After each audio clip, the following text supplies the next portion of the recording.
All right, everyone, welcome to After the Scales. It is episode 95. We're getting close to the century mark. I am Shaun Blight, joined as always by Jacob Dove. A little bit later on, we're going to be joined by Ohio sprint car driver Creed KEMENAH, who dabbles in the world of All-Star Circuit of Champions, runs some Attica, Fremont kind of stuff locally, and then World of Outlaws and High Limit, and which is appropriate because as we're recording this on Tuesday night, we're just a couple of nights away from High Limit kicking off their 2026 season. And, as excited as I was for the Outlaws to get going, I feel like there's a lot more intrigue and a lot more uncertainty with High Limit. And I can't wait to see them get started Thursday night, Jacob. Yeah, I can't wait for Thursday. Feels weird the past couple nights, not having racing on my TV or being at a dirt track in general. Almost started playing with my diecast just for fun, just to get some type of racing in. But no, I'm really looking forward to Thursday. Las Vegas also got NASCAR this coming weekend as well. That whole thing with High Limit and NASCAR with Kyle Larson, really trying to promote the whole sports on both ends. Trying to get the NASCAR fans to come out to Las Vegas Motor Speedway dirt track and had a good attendance last year. I think it'll be another good turnout. Weather seems to be cooperating, but yeah, some storylines going into it, and I think we'll just dive right into it. Is Rico Abreu, right, the reigning champion, won last year, is going to be running for Tony Stewart Racing this year. That guy behind me, always in the background. I think it's going to be a little bit added pressure to Rico to kind of back up his championship run with his own team, and now he gets to run for his friend and one of the biggest motorsports drivers of all time, Tony Stewart. So I expect Rico to start out strong, but I don't think like we're going to see just one driver just knock everybody's socks off. I think Aaron Reitzel is going to be good. I think Brent Marks is going to step it up. We talked about Justin Peck. Some of the guys that we expect to be up there in the point standings. What are some drivers you're expecting to see Las Vegas start out with a strong run? Yeah, I don't want to take anything away from Rico's championship last year, but he would be the first to admit he was aided a little bit when two of the top four drivers behind him in the point standings were knocked out with injuries. I'm I'm one of these people. We're gonna dive deeper into on our website and our Facebook page. We've got an article coming out Thursday morning that looks at our predictions for High Limit. But I am gonna go with Aaron Reitzel to win the championship this year. I feel like he's a guy that just doesn't care what other people think of him. He doesn't care if he ruffles feathers. He just wants to win, and he's okay being the villain. And I respect the hell out of that. Is he my favorite driver? No. But I think every series is better if they have someone like Aaron Reitzel. And for me, I think the biggest storyline maybe going in is who isn't there. Brad Sweet is not a full-time driver this year for the first time since basically since I was a young, I don't know, teenager maybe, or in my early 20s at least, watching sprint car racing. So that's going to be weird. So there's a pretty big void to fill there, and who's going to pick up his wins and his top fives? Um, I think between the two of us, not to put words in your mouth, but I think Rico, Sunshine, Aaron Reitzel would probably be in our both of our top threes, just depending which order you want to put them in. But after that, I think that there's a pretty big set of points up for grabs between a few guys. Yeah, definitely far ahead of ourselves because we do have our article coming out. But a kind of guy that I have an eye on, and he did not necessarily have a breakout year, but he definitely did a lot better and made a lot more improvements, was Tanner Thorson. Yeah. And I think he's going to step it up big this year, have even more wins. I think he's going to have that breakout season, really, now that he's got a couple years with the wing on top, came from the USAC ranks, got the Chili Bowl win. And, I think now that he's a full-time wing sprint car driver, he's going to keep clicking off these wins. Do I think he cracks, top four in the points? I don't think so. Maybe top five. He's kind of in that group with Justin Peck and Brent Marks. I think all those guys will be around there. I have to agree with you, Shaun. Rico, Sunshine, Wrights are all going to be up there towards the top. It'd be a real shock if any of them. Maybe Sunshine. I don't know. I think that 360 deal at Volusia really boosted his confidence. Kind of went quiet a little bit back in the 410, but I think he'll get back in rhythm throughout the season. It won't be right away, but interesting to see Gio Scelzi now with the Yeah. Spire Motorsports team. They debuted this past weekend at Talladega Short Track and had an all right run, but they're going to have growing pains as a new team. And he's got a good crew chief, and he's got sponsors, and he's got the experience now, even though he's a young driver. But I think Gio's determined, and it's going to be interesting to see between the mid pack, I would say, in the point standings going into this year. Yeah, Tanner Thorson's my kind of guy to watch that maybe would fly under people's radar. Another guy, I think he's going to get his first national touring win this year is Cy Lynch, picking up a crew chief. I think that team, I got two quick time awards there at World Finals. I think they're poised. If you can just like they can qualify, it's can they finish? And that was the opposite of Tanner Thorson's problem the last couple of years, is he could not qualify, and then he would be the hard charger every night. So I think that those two guys just put their programs together. They'd have a perfect team. But I do look at Cy and Tanner Thorson as guys that are continue their rise upwards. And then there's Dason Pursley, who is driving for Casey Kane. Got the Napa car with Brad Sweet. What didn't set the world on fire at Volusia, but like, would anybody be surprised if he won a couple of races this year? And then, yeah, you mentioned Justin Peck. I think there's a lot of pressure on that team. You look at the guys that are kind of moving up through the ranks. You talk about Brad Sweet being not a full-time competitor. That's a team that really needs to step up their consistency level. They've shown they can win. They've shown they can compete in the big, Tuscarora 50, the Kings Royal, like the big kind of races, but can they bring it home where they kind of tend to fade towards the end? So, yeah, there's a lot of question marks. It's a lot of excitement. There's a lot of depth in that high limit series, and I can't wait to see them get started. Yeah, down towards the points last year. You got guys like Brenham Crouch who made strides last year too. He didn't have the best rookie season, but with the CJB Motorsports team, and it's got to be looking positive over there in that team. That his teammate technically Donnie Schatz just won recently at Talladega, so that's some good feedback. And I know they're on two separate tours, but that whole CJB team and crew's got to be looking positive for Crouch this year. Maybe getting for a win maybe this year. I don't know. It I seems think like he he's will. been. I think, Yeah, yeah, like I think he's going to get his first win. That's kind of my bold prediction. And yeah, not to cut you off, but you're exactly right. yeah, Like, how can Donnie Schatz driving for your team, even if it's a different series, how can that not help? yeah, for sure. And even our guy, Danny Sams, I think he's going to click off a win that's not rain shortened. So Danny, watching this, the recent birthday boy, I think he's going to, maybe go to one of the tracks that he's really comfortable at and just straight up win. That would be really cool for him and his parents and then a whole team. And yeah, I hope a lot of guys, just go out there and get a couple wins this year. It's always good for the sport to see different guys win throughout the whole series. So even some of the debaters, we might see Anthony Macri throughout this year just show up, and he's already spoiled the party a couple times with the World of Outlaws. So I wouldn't be surprised if he did that at some of the high limit shows this year. Yeah, and Danny, to touch on your point, Danny's got a little more backing this year. They scraped by just barely last year, making it through the whole season. They got a little bit more support this year, so it'll be interesting to see what that team does with that. And then, of course, we saw Tanner Holmes at Volusia. He didn't look good with Book at World Finals, but he looked a lot better at Volusia. I know he got a top 10 one night. He got a heat race win. I think he was in two dashes, if I'm not mistaken. So I mean, the depth of that field is just crazy.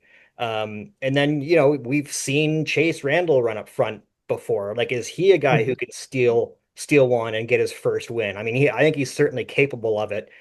Even though that team didn't look great, shaking off the rust maybe at Volusia as well. Yeah, and they're two rookies this year, and I both, Davis and Tanner Holmes. I don't want to spoil our article, but I have to believe that we're picking Tanner Holmes to win the Rookie of the Year. No disrespect to Hank Davis, but I think his team is going to be stepping it up. They got the right equipment now. They got the right funding. So maybe Hank Davis has some, showings here and there throughout the year. But I expect Tanner Holmes and that Book team with the amount of resources and amount of tension on that team. And Tanner's been running the 410 for quite some time this year, even when he got that opportunity with Shark Racing a couple of years ago. I think Tanner's just going to keep getting more and more experience, and I think he's going to be the Rookie of the Year titleist. Yeah, and he's going to a lot of tracks on the East Coast that he's never been to before, but that team has been to a lot. And then when they go out west, he's been really good at some of those tracks out west. So he can take his knowledge with, a better car to some of those tracks out west. I wouldn't be surprised if he clicked off a win at one of those bull rings out west too, that he's pretty familiar with. So yeah, stay tuned for our article that's going to be released Thursday morning to get you fired up for the racing that goes Thursday night in Vegas. Three straight nights, Thursday, Friday, and Saturday, along with, as you mentioned, the Cup Series. And I don't think there's any social media influencers running with High Limit like there is with NASCAR this weekend. So we'll keep an eye on the dirt stuff, and the asphalt fender car people can maybe fill us in on what goes on with NASCAR this weekend.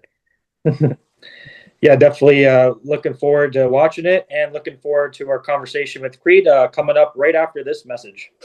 After the Scales is proudly presented by DJD Graphics. From commercial and personal vehicles to racing bikes and cars of all makes, models, and disciplines, DJD Graphics can fully customize your vehicle to suit your needs. For more information, contact Darren and visit his website at www.djdgraphics.com. Tell him Shaun and Jacob sent you to receive special rates. All right, welcome back, everyone. We are here with Creed KEMENAH, who's kind enough to join us. How's it going, man? Yeah, thank you guys for having me. I love doing this stuff, and glad to be able to help you guys out.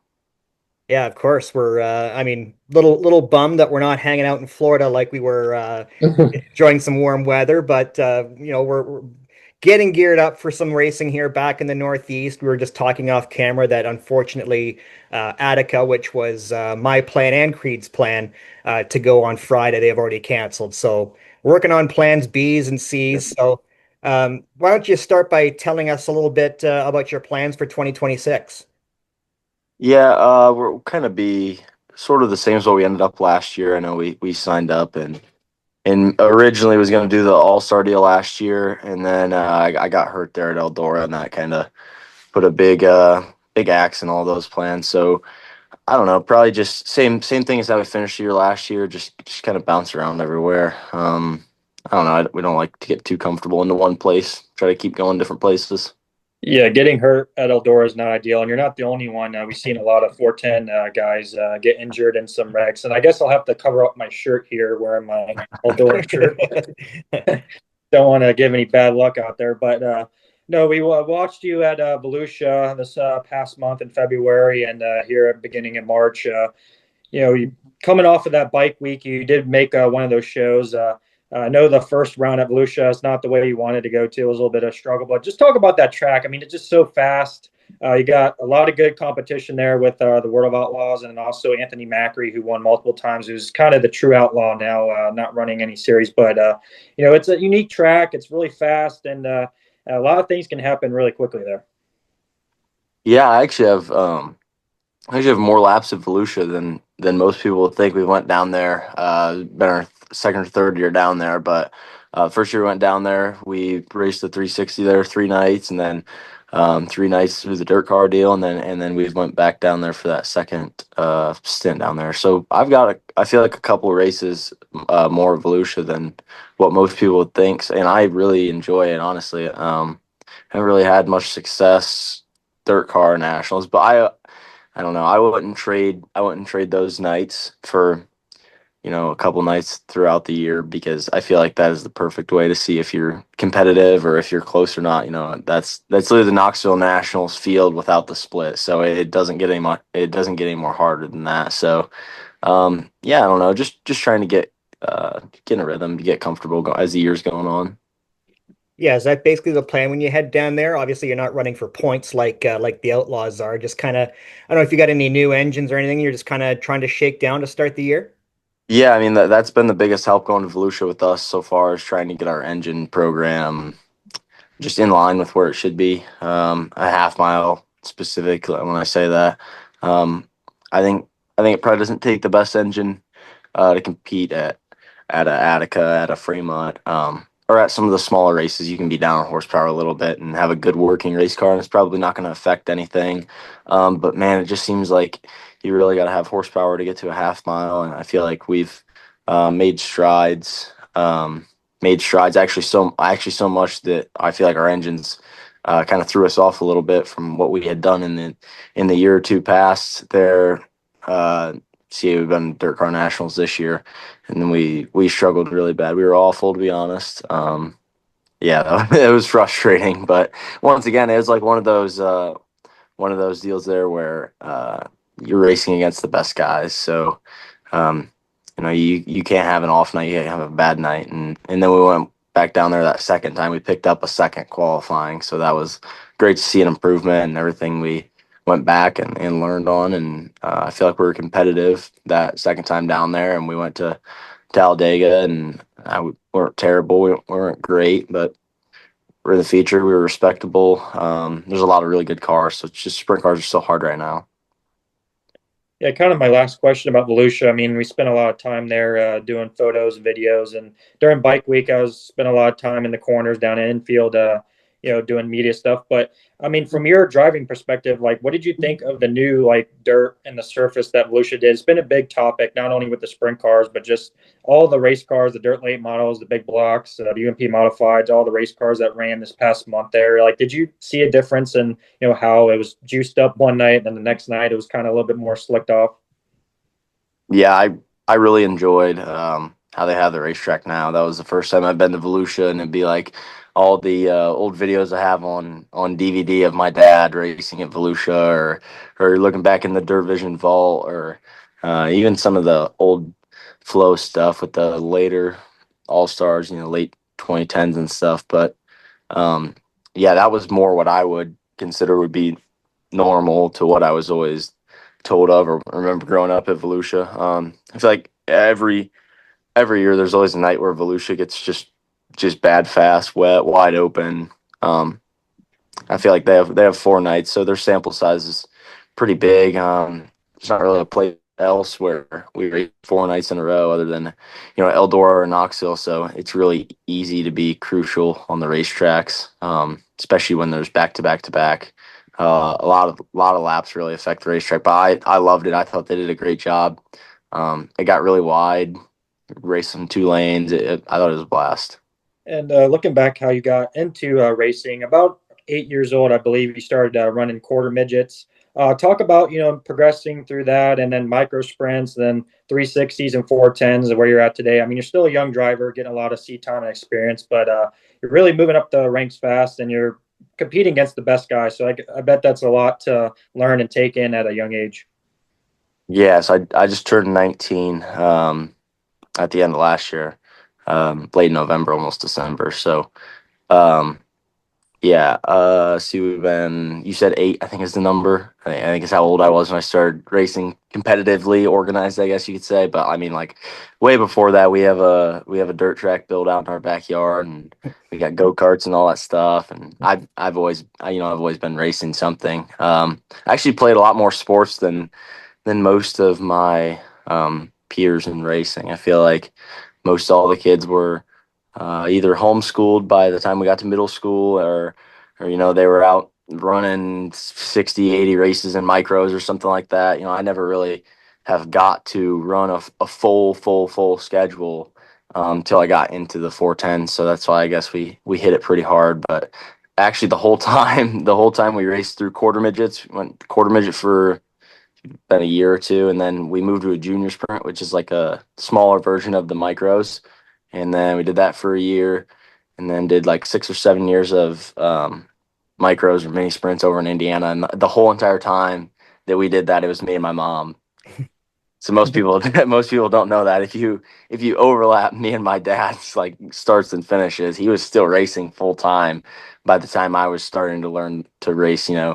Um, at the probably 9, 10 years old when I was probably 14 or 15. So yeah, a lot of that time was spent with my mom and my grandpa in our motorhome, and a little 20 some foot tag trailer, that little gray tag trailer.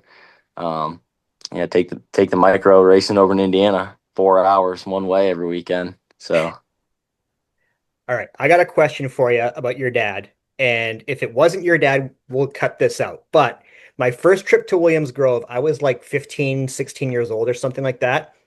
And a car hit the bridge on the backstretch. Did your dad ever hit the bridge?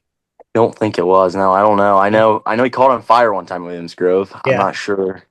No, that would have been in. I don't know. See, he ran the those Thoreau catches that loaned their trailer to Donnie last year. You Okay. guys heard of the Yeah. family out of Pennsylvania?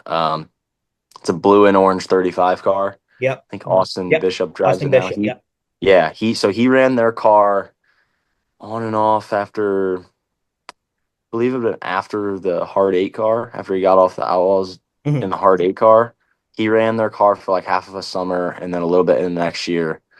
I don't think he ever hit the bridge, but I know there was a fire incident, I believe, in either their car and in our own family car. Yeah. Somebody, I forget who it was, but somebody hit the bridge, and I'd never been to Williams Grove, so I never knew like what to They were expect. Like, why would they oh, put it's a bridge crazy. in the middle of the Why track? would they put a bridge there? Yeah. No, Yeah. it's insane. Jacob, have you ever been to Williams Grove? No, I haven't. And my No, dad grew up there around Sprint Car, really. so I still have to get there. But yeah, Yeah, I have, you got yeah, to put that on the bucket list. That's a hit list for Yeah. sure. Yeah. I got to race there for the first time to All-Star show early in the year, last year, and it was bad boy. It was cool. It was super cool. Yeah, it's nothing fancy for sure. But like when you walk through the gates No, of but that place, it's so it's cool. just it's so Yeah. cool. You get just the nostalgia feeling, even if you don't know any of the history of the track, you just can't help but feel it when you walk in there. It's a cool feeling. Mhm. So talk a little bit about the Ohio tracks. Obviously, Fremont, Attica, Atomic. Obviously, got the big boy and the biggie at Eldora, but I feel like there's a love and hate relationship with some of the drivers that have for some of the Ohio tracks, and especially with Atomic lately. And we won't go into the details on that, but just talk about the overall. Like, is there any preference of those tracks in your home state that you prefer better? Yeah, I mean, we have so many racetracks close. It's hard to say one is heads and shoulders above the other one. Sometimes we'll go in spurts as racers where we don't like this place, then we like this place, and then this place is the worst, and this place is the best. And I'm sure in 6 months it'll change. It'll always change by the the end of the year, and then you start the next year up, and then by the end of the next year you have a completely different favorite track. So I don't know, Attica, Attica for two of the most notable ones for local racing around here. I enjoy Atomic a lot. And there's no feeling like ripping the wall all the time. Like that's the closest you can get to like ripping the fence at Eldora. I'm ripping the wall at Atomic is just it's out of this world. It's crazy, and the racetrack's such a bowl. There's so much banking. You feel like you're just held in the whole entire time. That place is super cool. I love Sharon.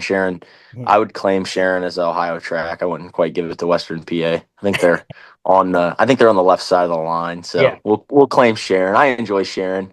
Um, yeah, I don't know. I try not to be picky. I try not to let myself mentally like one more than the other. And are there any tracks you haven't been to that you're really dying to get to with your 410? And why is it Oshweekend? That's funny. Yeah. No, I definitely do want to get up. I definitely do want to get up there north of the border for sure. We were talking about it last year, and we just didn't get passports around or figure that stuff out. We kind of looked into it, but it's not far at all from us. It's only like 4 or 5 hours, and Glenn's always been a really big supporter of sprint car racing. So, they always say racers support racers. So yeah, Oshweek is it's actually I will say that is fairly bucket list. That would be cool to race in a different country. I could say I raced in Canada. Man, outside of that, I don't know. Want to get to Peevely. My dad won I think his first World of Outlaw win was at Mhm. Peevely, so I'd like to get to Peevely. I remember just growing up, and that was one of the more fun times of the year. After King's Royal and stuff, felt like summer was coming to an end. And right at the end of summer, some years we would go out to Peevely, some years we went with Dad. But the years we went out to Peevely and stayed all through Knoxville, that was some of the most fun. So I'd probably say Peevely. Jacob, I wanted to jump in one more and circle back to when you were doing your karting and stuff at 8 years old. There's a lot of drivers in your area that are around the same age as you. Was anybody else starting kind of at the same time as you that All you've? started together. We're Yeah, all together. yeah, Yeah, we've all known each other. Bryce Lucius lives maybe 4.5 minutes down the road. Like I could, if it wasn't state route, whatever. I'm not gonna I'm not gonna say it, but yeah, if it wasn't a state route, I could ride my bike. So we went to the same school. But like he's another situation where, he was not playing sports. Is I played sports all into high school, and then I just graduated this past year. I golfed 3 out of the 4 years. I played basketball up until we had to leave for Florida. The only one that I gave up um, was football because you can't really play football on Friday if you're racing to the Attica. But I'll take that trade off. But yeah, I mean, like Casey Jerzak right now, yeah. he's embarking on his rookie season on the World of Outlaws. I've known him since we've been kids. Yeah, there's just a whole slew of us that were out of the same quarter midget band, clan, whatever you want to call it. Yeah, you mentioned about growing up there, and I can kind of relate. Playing basketball as a young kid, and all the way up into high school, and even a little bit in college. And you kind of have to choose, one or the other, especially with the racing Yeah. stuff. And obviously, you chose the racing path. And I have to imagine, obviously you're, 19 years old, but one of your goals is probably to eventually, given the right opportunities and funding. I know it's expensive to race, but to run the World of Outlaws or High Limit one day full time is probably got to be one of the goals. And I thought it's cool, growing up, especially in high school and college for me, seeing the Ohio Logistics, Greg Olson car running a lot with the All Stars and all that. And now seeing your car with Ohio Logistics, it's like, oh, this kid might be the next Greg Olson or something like that. But I mean, do you see, envision yourself? That's obviously the goal moving forward into the future. Yeah, yeah, of course. I mean, I've grown up my whole life with not even one. I don't even know if I would call it a goal. I guess I just don't even know if I have anything else. I have a plan A, a plan A1, a plan A2, a plan A. I don't I don't want to do anything else. I didn't go to college right after high school, I guess. So, I don't want to do anything else in my life. I've always wanted to race the World of Outlaws, and I really wish that I would have got. I feel like I've been slighted, me and a couple other kids in this generation. That we didn't get to. I actually just had a really long conversation with Sheldon about this um, at Talladega, but not getting to run the All Stars. Um, just because the series has changed, and obviously now it's back, and I feel like that would be a great tool. I hope that it really continues to gain traction, and Rich has been doing a really good job trying to get that promoted. And yeah, I mean, World of Outlaws has obviously always been the goal, but you don't want to jump in too early and make yourself look bad, because it seems like once you get a little bit of a name, people seem to stick with it. Yeah, I know Jacob and we've talked quite a bit about the All-Stars coming back and how myself, I was really bummed when the All-Stars went away because that was Hmm. like for a while, that's all we had up here in this area for 410 racing. And so, yeah, and it just gives young drivers like yourself just kind of get your feet wet on a tour that's maybe not a national tour, but kind of gives you a sense of what it's going to take. So, yeah, we're really happy that that's back. Um, you got the one win last year. Any goals you've set for yourself for 2026? I think my goals change week to week, probably. I'm really bad about that. I don't know. I'm usually pretty unrealistic. I'd probably set unrealistic goals because I feel like if you don't have something to look toward, or you don't think that if you go to the racetrack and you don't feel like you should win the race. I mean, like every time I go to the racetrack, my goal is to win. Obviously, I mean, when I go to a World of Outlaw race, I know I'm not probably gonna win unless the 23 other cars on the racetrack fall out of the fall out of the race sometimes. But no, I mean.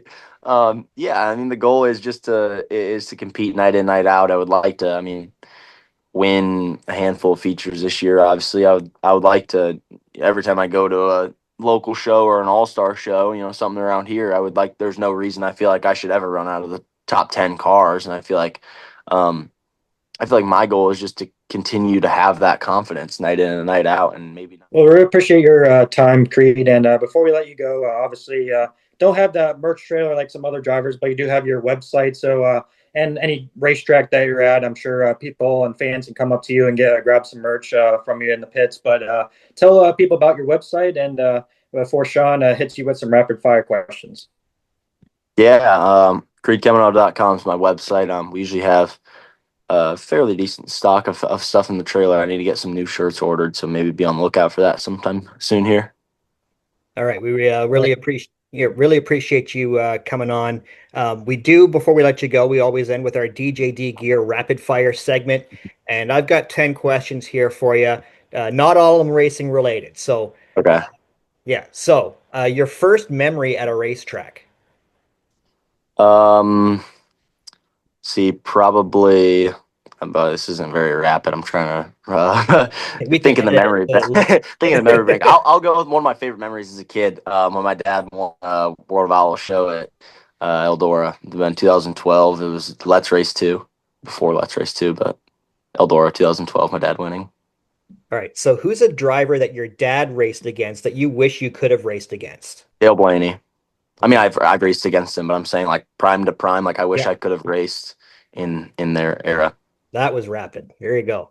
Um, who's one driver you do not want to see waiting for you in your pits after the races? Donnie Schatz, because I yearn for the respect of that generation once again. I still get to race Donnie nowadays, but I would never want to see him.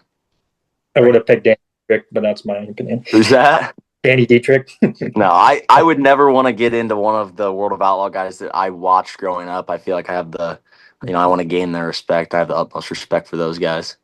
Yeah, I wouldn't want to see Donnie angry. I mean, when Donnie's No, happy, he looks kind no. of grumpy. So I don't want Yeah. to. If you made Don angry, you probably did something really bad. So We're, Jacob and I are big fans of wraps and paint schemes. You were at Volusia walking around the pit. So other than your car, was there a new paint scheme for 2026 that caught your eye?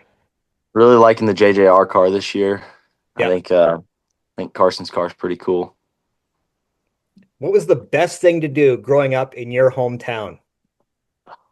We had one friend who lived like in town in Arcadia where I went to school. There'd be like 10 of us probably that would go to his house, and like it used to be kind of like the little flop house when we were in elementary. We all used to go hang out at his house. All right. So what's you talked about some of the other sports that you've played or watched. What's the one sport that you like to watch other than racing? I could sit and watch golf tournaments like like I will be racing somewhere Friday, Saturday, and I'll start watching the golf tournament Thursday, and it don't get shut off till Sunday during the day. I'm always following along a little golf. Attaboy, yeah, same here. Who's your favorite golfer?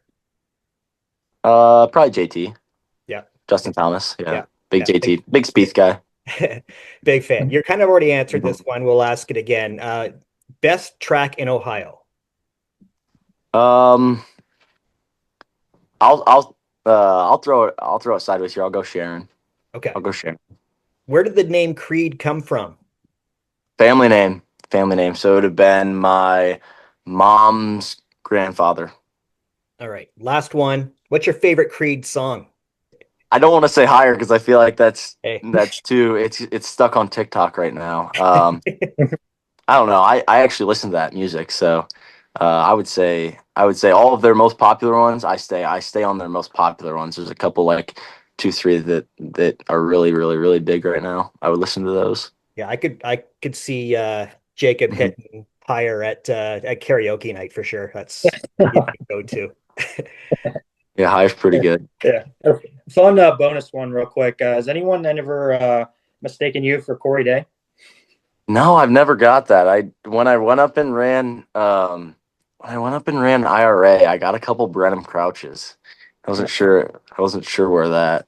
Yeah, he's like Never. 5'4". I know I've never got that. I was like, I don't know. I'm pretty sure I'm like pretty tall compared to that guy. Yeah. But, no, I don't know. Yeah. Don't wear the glasses either. Yeah. No, and I don't have glasses. Yeah, my hair's not really that curly at all.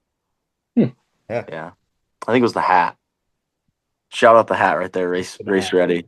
Yep. Yeah, merch plug. All right, man. Thanks again for coming on. I was gonna say we'll see you this weekend, but I guess not. I know I've got the the 2-day Atticus show penciled in for the All Stars. Hoping to see you there, and wishing you good luck this year, man. I'm sure we'll be seeing a bunch of each other. Yeah, yeah. Thank you guys for having me on. I really enjoyed it, and yeah, we'll see you guys. I don't know when we'll see Jacob again. Poor guy's stuck down in I'm Florida, trying to but get Jacob to Yeah. come to I know. Kingsville and do the Attica Fremont Yeah, races before that. I'm yeah. trying to convince him to do that. He needs to get up some real race and not just do his little 2 week Whoa, bender that they got That's going on down there. coming up for speed race. No, I appreciate it, guys. Thank you. Thanks, Creed.